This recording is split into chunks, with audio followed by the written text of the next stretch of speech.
Hey, it's that time again for the Random Acts of Kindness Challenge, Week 3. The one I have for you all this week is called I'm Offended, and the verse for it is Ephesians chapter 4, verses 26 and 27, which says, "Go ahead and be angry. You do well to be angry, but don't use your anger as fuel for revenge. And don't stay angry. Don't go to bed angry. Don't give the devil that kind of foothold in your life." And the story for this one was written by a woman with the name of Julie. And it says, "As she was speaking, I felt my blood pressure starting to build.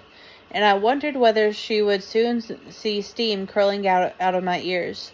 Her words were unfair and unkind to someone I loved deeply.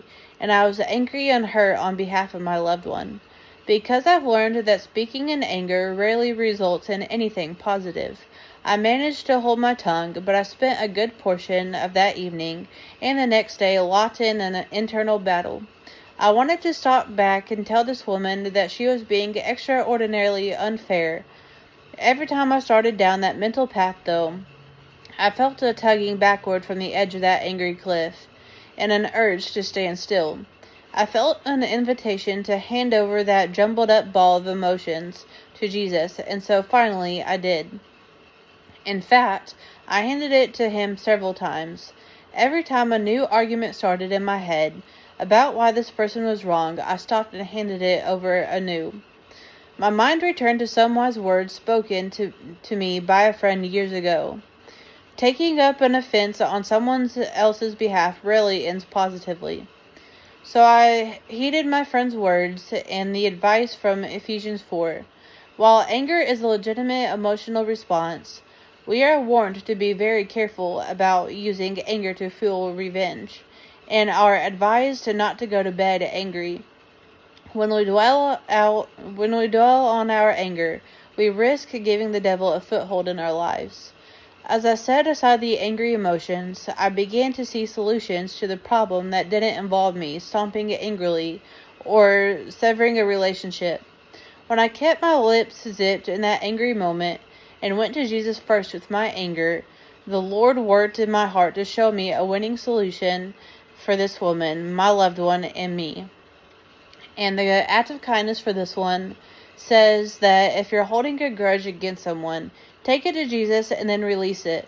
If you need to seek reconciliation with that person, then do it.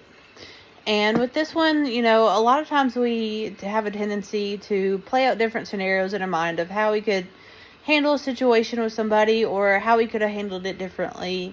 And ultimately, when we fester on those emotions, we are ultimately pulling ourselves away from God and trying to take control. And a lot of times that can just end up making matters worse when we fester on those emotions and don't do anything to work through them.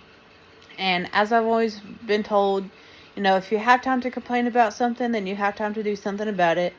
And it's part of our instinct, when we have a loved one that we truly care about, to want to step in and help them. But sometimes we just need to learn to step back and just let them handle it on their own, and just give it to God and trust that everything's going to be okay.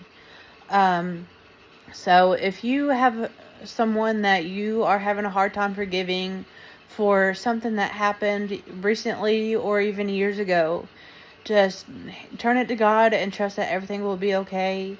And if you have to, go to that person and let them know, hey, you did this and it just really hurt.